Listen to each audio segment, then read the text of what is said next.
This is TLV1.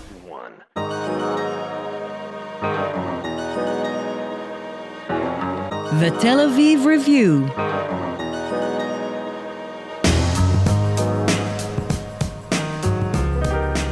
Hello and welcome to the Tel Aviv Review, a program dedicated to books and ideas and everything in between. This episode is brought to you by Yeshiva University's Rabbi Arthur Schneier Program for International Affairs and the Center for Israel Studies. I'm your host Gilad Halpern, and my guests today are two distinguished journalists. Sivan Rahav-Meir is a long-time broadcaster and columnist in Israel, now a visiting lecturer at Yeshiva University as a Mizrahi Shlicha to North America. Avital Chizhik-Goldschmidt is a life editor for The Forward and a graduate of Yeshiva. I'm delighted to kick off this panel about media and religion in Israel and the diaspora by welcoming you both to the show. Shalom, shalom. So, can I start by asking you both to describe briefly your career trajectory? How you decided to become journalists and what you did to that effect, and at which point along the way the fact that you are women and Orthodox played a part. Wow. How much time do you have? My life journey. Avital, do you want to start? Whatever you want. All right. Well, I was always a writer. That's a cliche, but I really was always a writer. I had piles and piles of notebooks that I filled growing up. I'm the child of Russian Jewish immigrants who are Baalei Tshuva, who became religious as I was growing up, and the granddaughter and great-granddaughter of a lot of kind of classic Jewish intelligentsia from the Soviet Union. So I grew up with a very strong sense of the importance of writers in societies. My great-grandfather was actually a journalist in Stalinist Soviet Union and was purged for being a journalist in 1937. And on his death record, it says that he was killed for being a Zionist. So this connection of being a journalist and being a Jewish journalist and being unafraid to speak up for truth, etc., was something that I always grew up with. The very short version of how I got into it was I was always writing poetry and stories, and then at a certain point here in Stern College, in my final year here, I decided I had an opinion. I had something to say on an issue. It was around the time of the beginning of the riots in Beit Shemesh. This is 2012. And I wrote an essay about the culture of chumras, of stringencies in the Orthodox community, how there's this culture of trying to show just how frum we are, just how religious we are, just what kashrut we do and do not keep, and how thick my tights are, or how loose my sweater is among high school girls. So I wrote this sort of very passionate 20-year-old style essay about it, and I sent it off to an editor at Tablet magazine, and it was published. And that piece was sort of, I think, my breakthrough because it went viral. It went viral in the Orthodox community here. There was a lot of discussion about it. I got phone calls from about every rabbi and teacher in my life ever saying, you will never get married.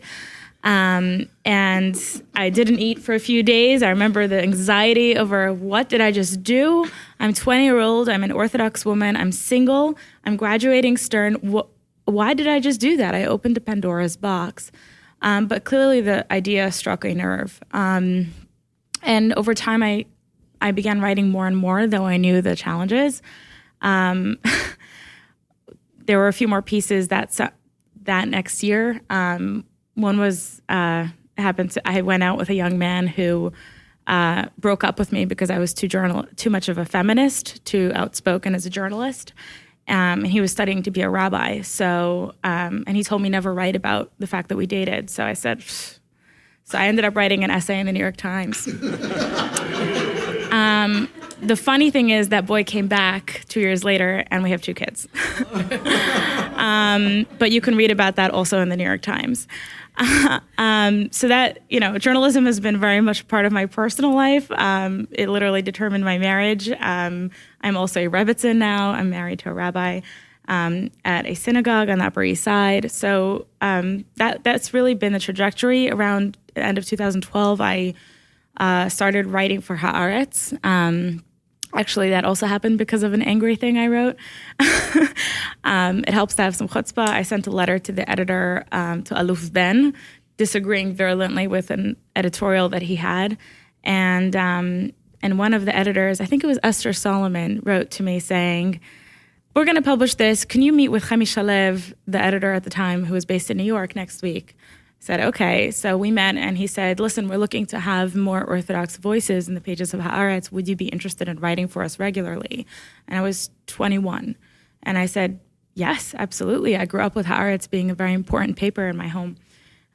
So that was, I wrote there for 5 years. And then the Forward recruited me to be an editor, where I've been for about over 2 years. And that brings us to today. Sivan. Okay. So while your ancestors lived in Russia, my family came from Russia 150 years ago to Israel. The first Aliyah, the first pioneers, they established the city of Rishon LeZion. And I grew up in Israel, 7th generation Israeli. My kids are 8th generation Israeli. It's quite rare, but I didn't do anything. I was just born, but they did a lot. I grew up in Israel, completely secular, by the way. I became observant when I was a teenager. And I became a journalist much earlier when I was basically 6. I started reading and writing constantly. That's all I did. I interviewed all the kids in my class. We had like 35 kids.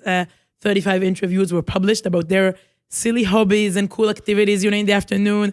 I can give you, the headlines were Karen's dog, Karen adopted a dog called Rexy, or Shear's napkin collection, okay? These were the really scoops from, Kita Aleph, first grade.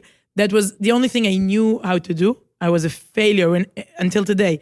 Everything else I tried to do, it's a disaster. So, Baruch Hashem, I have that, that thing where... No family background in journalism. No. My mother was a teacher. My father worked at a, high-tech industry in Israel, but no one was a journalist. Nobody was writing. But they did, they were helping me out with that new thing, new hobby, new career.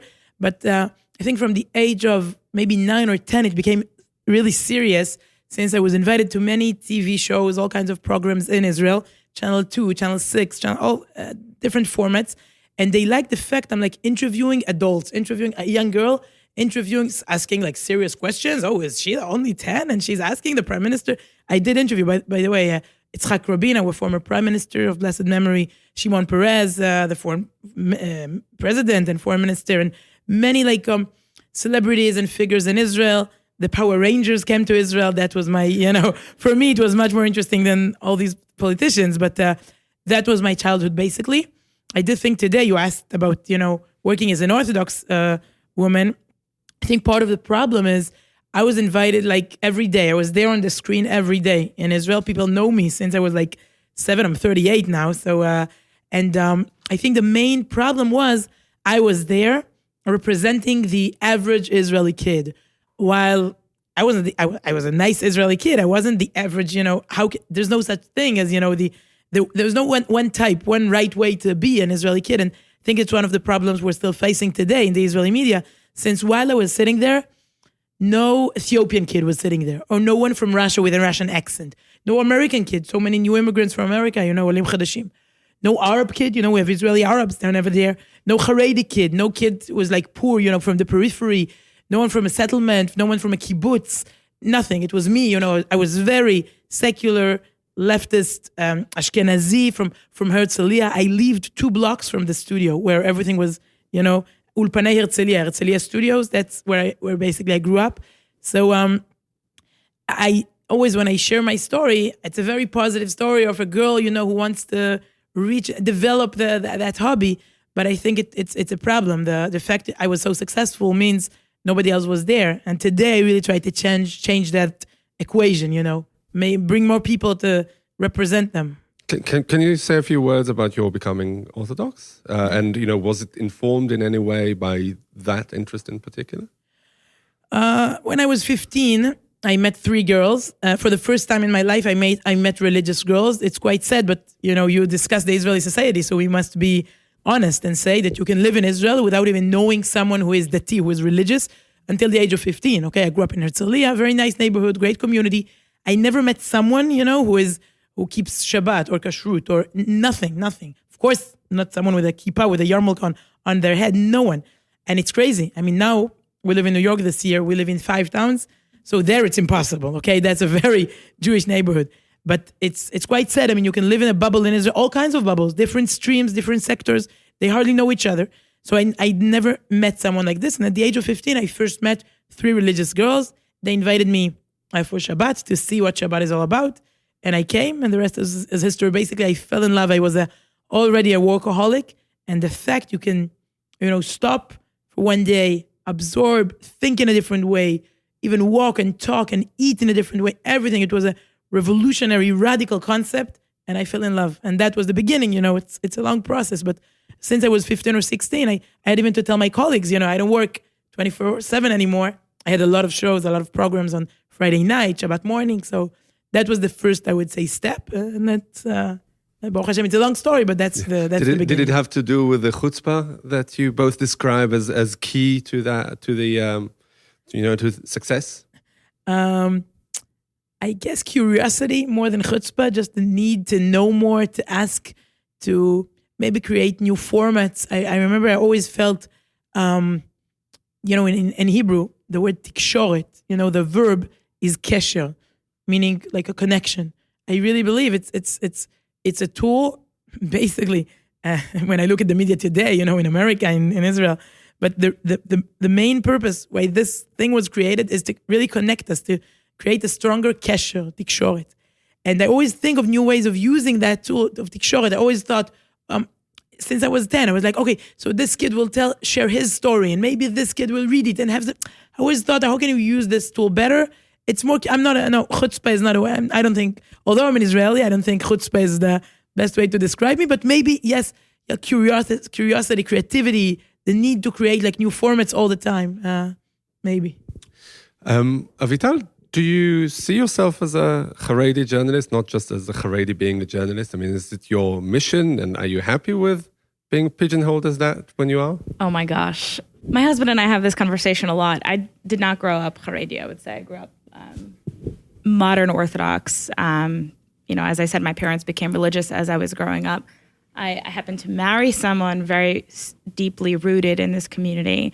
So I sort of entered it upon marriage. And the truth is, the interesting thing is, I do believe so. I believe in the last few years of my career, I have moved more into this space.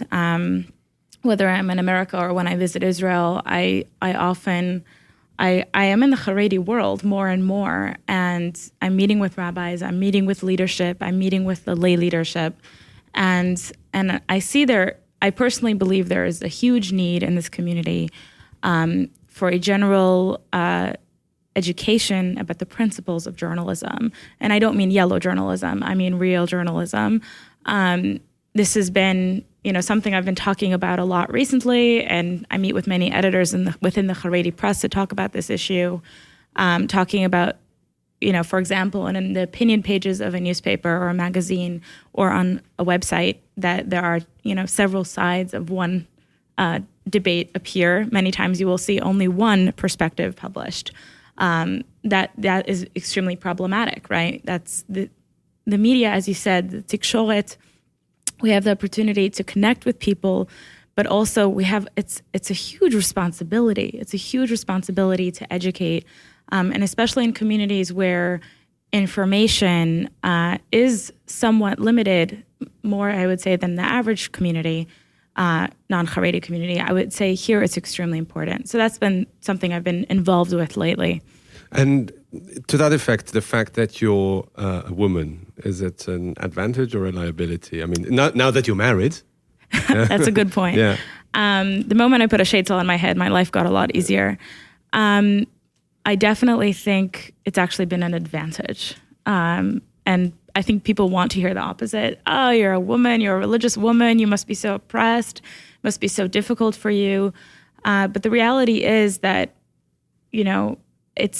the reality is that I'm very honest about is that it already differentiates me, because the majority of voices in the public arena in the Orthodox community are male. And Sivan, you probably see this yourself as well. So the moment you're just offering a female perspective, people pay attention.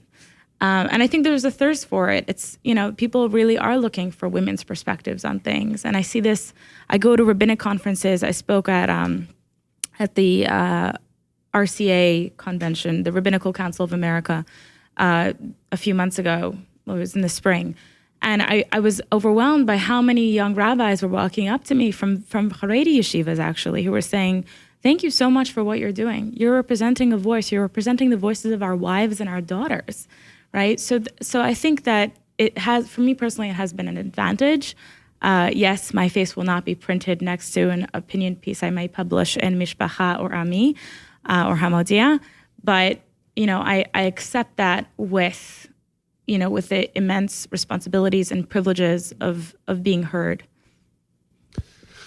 Sivan, do you see yourself as predominantly a Haredi journalist? Because your work is kind of, it's a general sort of journalism, perhaps with a religious twist. But how do you see the makeup of your? I don't work for Orthodox places. I work for Channel 12, which is really not an Orthodox channel in Israel, the main news channel. Chadshot 12. I work for Galei Tzahal, a radio station in Israel, and for the Yediot Acharonot, it's a daily newspaper in Israel. They are all, I would say, secular places. So obviously, I feel for years I felt no, there's no connection. I'm an objective journalist. I thought you can be an objective journalist. For years I tried. I'm a frum person when it comes to, eating kosher food or keeping Shabbat or the way I dress or what I do. That's a personal thing. It's a personal issue. And it has nothing to do with the fact I'm covering the Knesset today. Or for years I covered the Supreme Court in Israel or the Knesset, our parliament. So for me it was like, there's there's like a bridge. No, it's not a bridge. It's a fence. There's no connection whatsoever. It took me a few years to realize things are changing. It's not me. The whole world changes. I think it's the new media that brought us, we can't be objective. And if you're objective in a way, you're boring. I mean, people want to hear your agenda. They want to listen to your ideology, your narrative. Who are you? That's much more interesting than the content I give. When people see me in the Supreme Court, they're like, oh, this woman with a shade. Who is she? That's much more important than the news. And something else happened. Once again, it has nothing to do with me. These are processes all over the world, global things that are happening. They don't need us anymore for the information. It's fascinating, Nobody needs us, the reporters, for I would say the facts. They know it before we get it. I mean, I saw it when Yehudit, our fifth child, she was born, Yehudit, and I had, maternity leave. So you have some time to think. And I looked, you can zoom out, from a bird's eye view to look at what you do. And I said to my husband, Yedidia, I don't want to go back to the Knesset, just, for chasing after politicians, because I realized they're chasing after you. They're after you. Now, they don't need me in the middle. In a way, the information, the data is out there. It's free. You have it all. I mean, push notifications. Everything is out there. We should, in a way, invent this job, this position called a journalist. We must rethink about what it means today. Since they don't need me, nobody watches TV anymore. Oh, I'm really curious. What happened in the Supreme Court? Maybe Sivan will tell me. You don't need me for that. So yeah, I want now to represent, my values, since otherwise it's boring.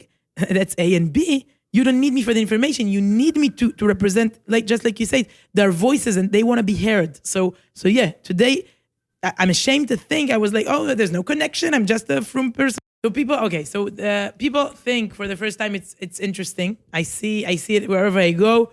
People say, well, you were so boring for 30 years. Why didn't you say anything? I mean, but they're like, okay, you were just an average reporter. It was never so interesting. Now you're sharing us, it's much more personal, touching. And so, Baruch Hashem, it's okay. But you mentioned the fact, I changed. I live in a different sector today.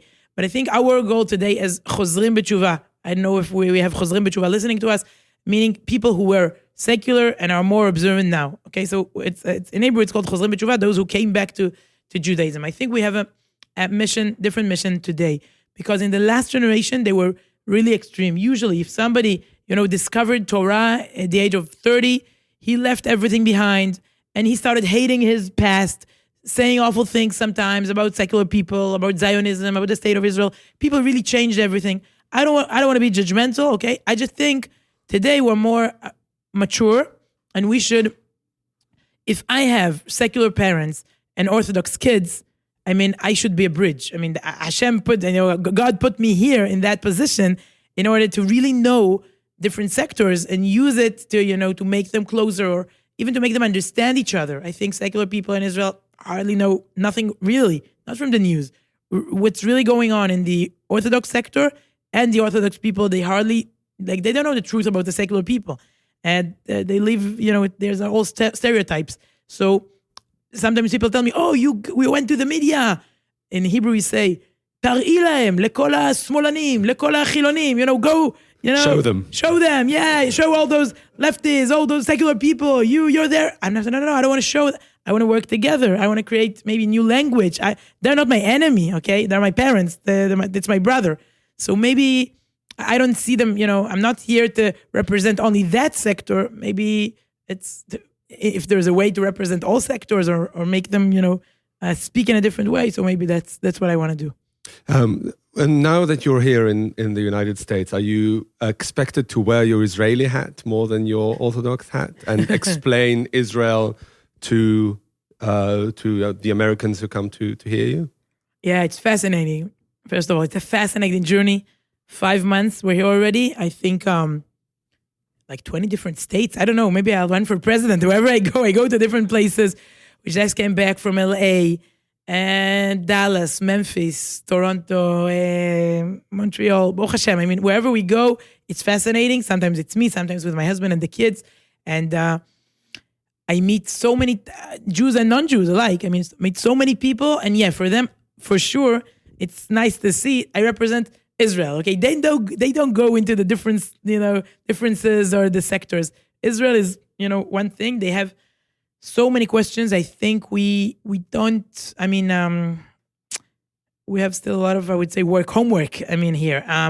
People don't understand what's going on in Israel. 3 elections in 1 year. It's not something you can explain. What's wrong with you? Why can't you create a stable government? What's the problem? Now, it's a million shekel question. So, okay. So my answer is Lieberman, but they ask, who is Lieberman? What do you want? They see the general, it's very hard to speak in such a superficial way because in Israel, we're all experts. Here, they just want a general answer, Also, what's the average profile of your American there's no listener? average profile. No? So it's really everybody. I was sitting yesterday in Stamford, Connecticut with teenagers, Orthodox teenagers. I meet in the federations, the JCCs. These are basically Reformed people. There are many organizations with, non-Jews. I work with many people, Chabad, many organizations. Baruch Hashem, it's fascinating. Avital, I wanted to ask you about the role of investigative journalism in the Haredi community, promoting transparency, accountability.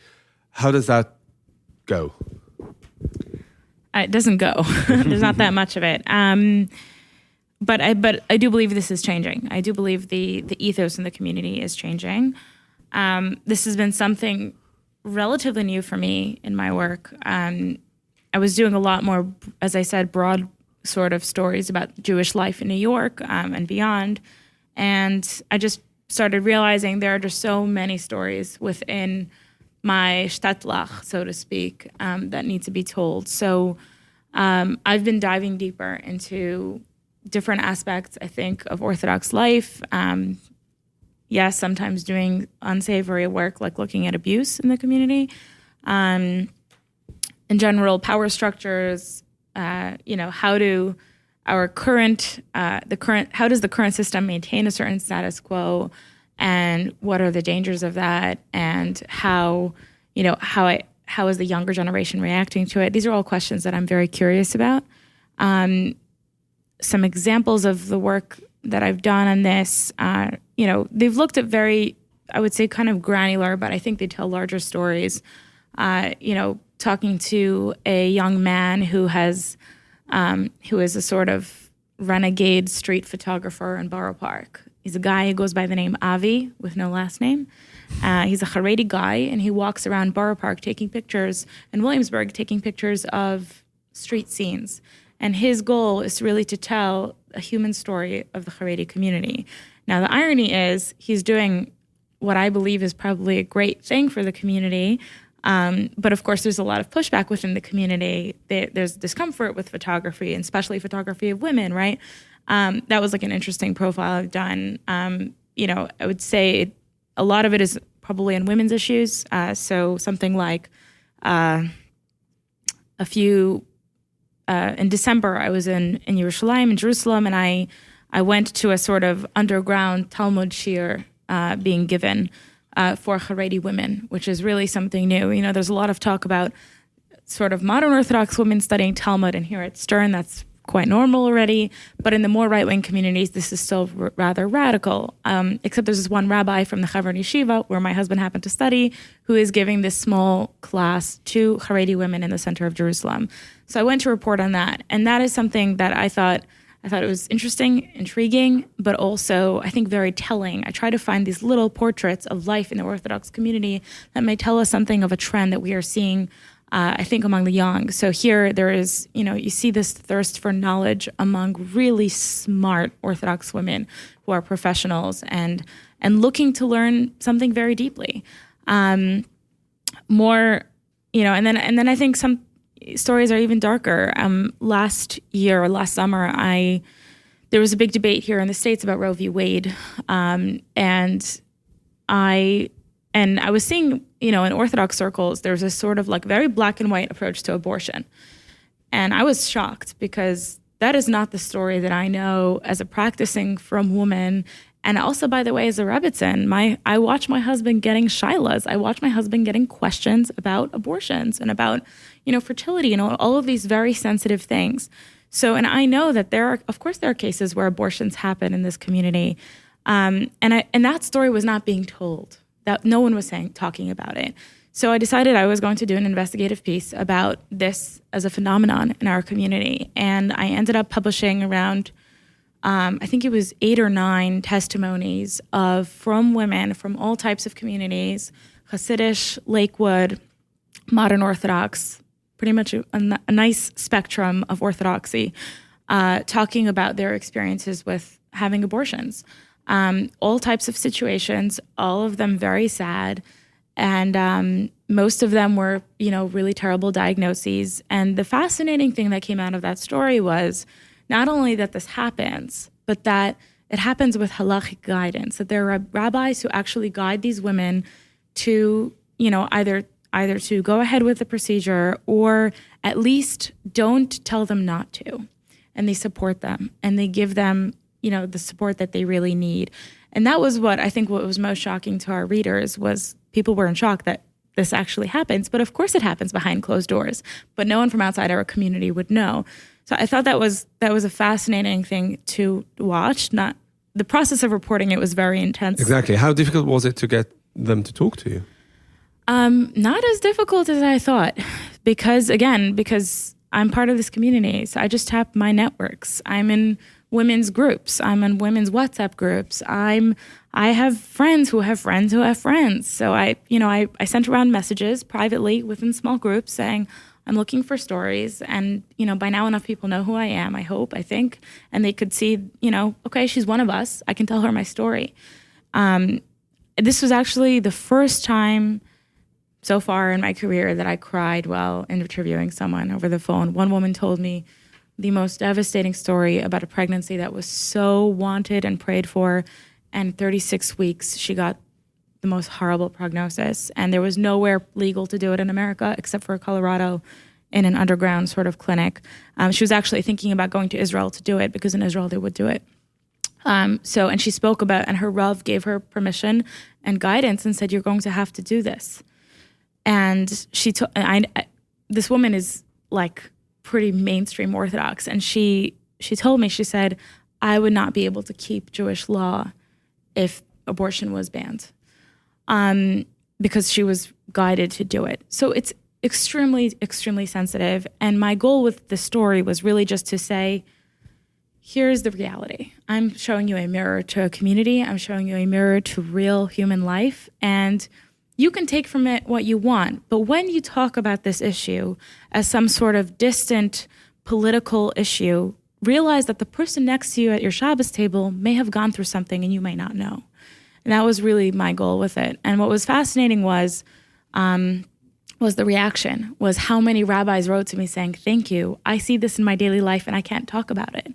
Or actually, this was wild. Someone walked up, a politician in Maryland walked up to the CEO, publisher of The Forward, and said, I just want you to know that this story was the thing that was able to pass some sort of bill towards free choice because we were able to convince the Orthodox constituency that this is in their interest.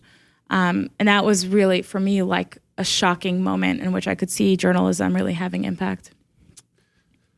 All right, we're going to have a bit more time for questions. If you have one, please come forward to the mic so that you can be heard in the recording. Thank you.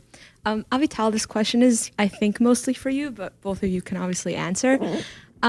So when you are reporting and you are writing these stories about the Orthodox community, they're kind of geared towards the secular world because you're giving them an insight into all the stuff they don't know about the Orthodox world. However, there are so many things within the Orthodox community that also have to be reported on that are really negative. And sometimes as a journalist, it is going to be your duty to expose all of these things.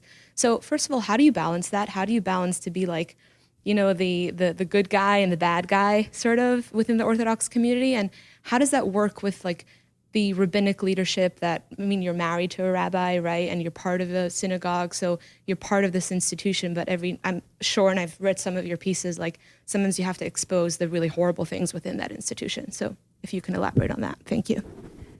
It's a great question, and it is frankly why I don't sleep well at night. I think, as Sivan said so beautifully, I also look at my job partly as a bridge. So it's two-pronged approach.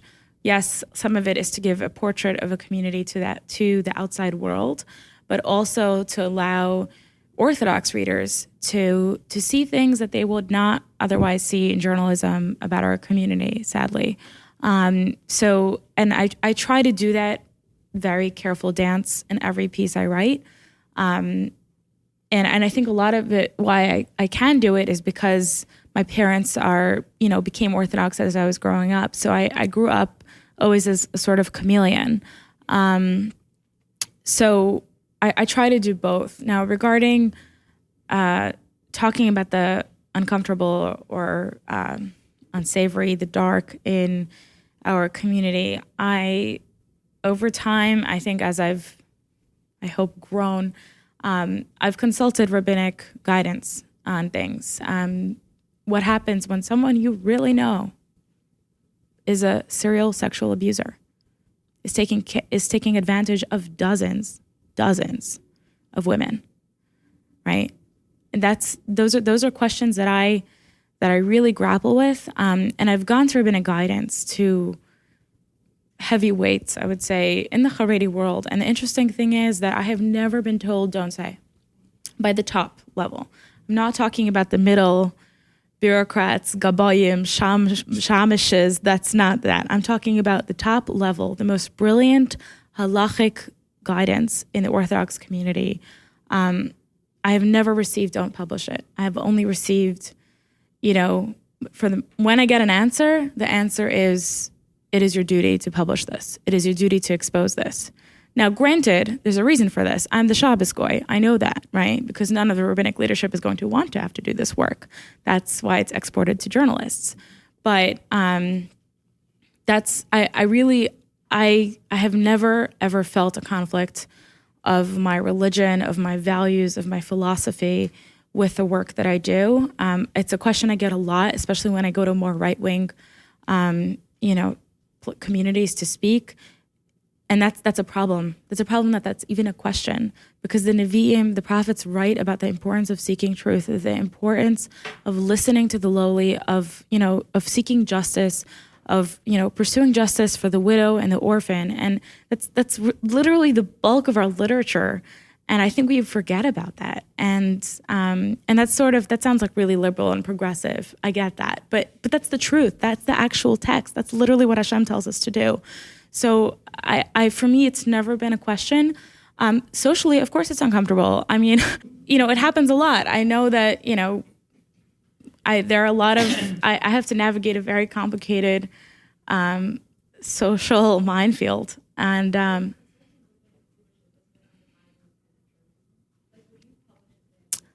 to be honest, no. I would publish something even if someone would tell me not to. Yes, I would publish it. But I've never. Also, listen, I'm careful about who I'm going to. I'm not going to the Satmar Rebbe for these questions. I'm going to Rabbanim that whose, worldview I think aligns with mine. So I have not, I think I would I can't imagine having a story that I would not publish because someone told me not to, or I don't know, I can't imagine getting a no. Because these are stories, by the way, that are really pikuach nefesh. Literally, I think they are life and death situations. And it's not always only about that. It's even something as simple as one of my latest stories was about about sex education in the Orthodox community and how there are major gaps in the way our Kala teachers, our premarital education looks right now. And I decided to focus. One of the things that I try to do in my journalism is not really to talk about the problem necessarily as much as finding that one person who's finding a solution and kind of elevating them. So it does bring one to talk about the problem, but there is also inherently in the story a solution. I'm not interested in writing another op-ed just bashing, the community for not doing this well. No, I'm going to go find that young, really vivacious, frum woman on Instagram who has 15,000 followers who's talking to her followers about, basic, sex ed, basic health. So, and really kind of give her a platform in my pages to talk about the important work that she's doing. So even something of that sort, it's not life and death, but I think it's extremely important for our community's health. And again, I've never in recent years, I have not received major pushback. I've really received support. And again, I think a lot of it is because I have that certain amount of freedom that many others more rooted in the establishment don't, to take this on. There are many things my husband will never be able to say from the pulpit, often on politics, but I can. I have my own pulpit. It's called Twitter. I want to add something, but I want to speak in a gentle way. I mean, I don't want to insult anyone. But, when it comes to life and death, when it comes to pikuach nefesh, of course, obviously today, things changed in Israel. There's a lot of awareness. If there's any harassment, don't go to the media. Go to the police, by the way. Go to the court. I mean, it's of course, nobody, I think today, even in close communities, things are changing rapidly, Baruch Hashem, and it improves. But I'm speaking about all those conflicts within the Orthodox community. Just want to say something as a, foreigner who comes here, but it's also true when I look at Israel. We're selfish. In a way, we deal with our own problems all day. I see panels. Sometimes I laugh. I think people they're probably joking. I mean, they seriously sit for a whole day discussing that tiny conflict between, the left and the right within the Orthodox community. All those discussions for years, all those magazines, all those papers. I mean, first of all, it's boring. But second of all, there are 90% of the Jews out there that are waiting for you. Don't you want to say something to them? And I say it also to them, my friends in Israel. You see what's going on with this religious Zionist people in Israel. 6 different parties fighting all day because they have to, in Hebrew it's called pilpul, to really examine he's not like me. They all day, they're in a way, I say they're selfish, since you said earlier, Hashem wants us to go to the poor, to the widow, to the weak. Of course, Hashem wants us to spread that wisdom called Torah. I think that's also, it's my, part of the task as a religious journalist. But we don't do it since we're too busy writing the brightest article about that Rebbe. That it's not frum. He's not frum enough. He's too frum. He's not. She said that. He said this. We're in this. I don't want chulent all day. I don't know why. I mean, I think it's, first of all, a waste of time and energy and money, but I see people are there all day. I don't get it. Once again, maybe because I came, as an outside view, someone who watches that from outside, I don't get it. I mean, the majority of the people here marry out, assimilate. How can you have time to discuss what she wrote on, that's a OU, YU, young Israel, no, he's more to the right, more to the left, he's open, he's close, he's more Haredi, he's more, okay, good, but you agree, the majority of the things you see it, the same way. Don't you want to say something to the world out there? Sorry for interrupting, but it's something I truly feel, I'm here for 5 months, and I think it's for me, it's I don't know, I think it's important. I love that, because I think we need that outsider's perspective from Israel to be able to look at it kind of objectively. And you're right, it is a cholent. And I think part of the reason for this is, and I'm still unpacking what it is, I agree with you. And as someone, in my other life, I'm also doing outreach work, as a Rebbitzin. And I see there's like so much need for just to reach out to people who are not connected at all to Jewish life, Jewish culture, Jewish ideas, Torah. But I think there is a major fear, and in more Orthodox circles, or just ignorance of life outside. So Rabbi Sachs always talks about the importance of being so confident in one's Jewish ethics, in one's Torah, that one can step out, and he points to Chabad as doing a really good job of that. But I don't think that ideology has yet permeated the whole Orthodox community here. How has your family been impacted or experienced backlash based on your jobs? So it's simple. My parents were really proud when I started, since I was, famous at the age of 6 or 7, interviewing the prime minister. They loved it. Afterwards, they had to, they were quite frightened, since, their daughter's going to be frum. What's going on here? Why and how and what happened? What went wrong? Baruch Hashem, I think there was a huge gap between, what they knew, since the only source of information we had was TV. So basically, they thought what they see on TV, that's like the average Orthodox person. They never met you, for example. So, but it changed. It took us 2 years to see that, it even brought us closer.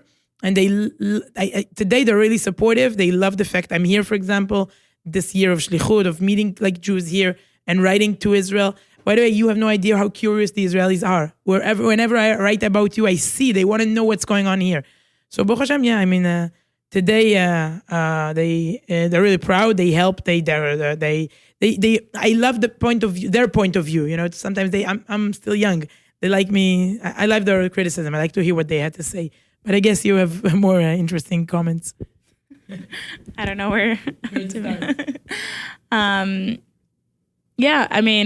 It's funny. That's just what it is. It's definitely not easy to deal with my weekday life and my weekend life, as I say, my second gig. I could tell you lots of stories of being a resident and a journalist, but the truth is, I'm pretty positive about it. I think there is, there's a larger discussion and question about women's roles and, traditional communities. And one of I see overall the reaction to my work, and thereby to my husband, because of my work, because of my career, is a positive one, is, respect. And I think, people sort of, want their daughters to have a woman who is religious and has her own interests and is not afraid of being visible. They've been very supportive and embracing. Obviously there are funny things that happen, and there are some things that I can't really write about. It's the reality of my marriage, I guess. My kids so far are little, so they're 3 and 2. So they haven't yet experienced the full brunt force of their mother being a journalist, other than me not always being there, traveling a little bit, and just trying. I hope that one day they'll grow up and they'll appreciate it.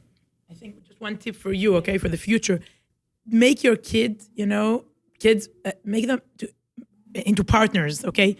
My kids, Baruch Hashem, we have 5 kids from 5 to 15 years old.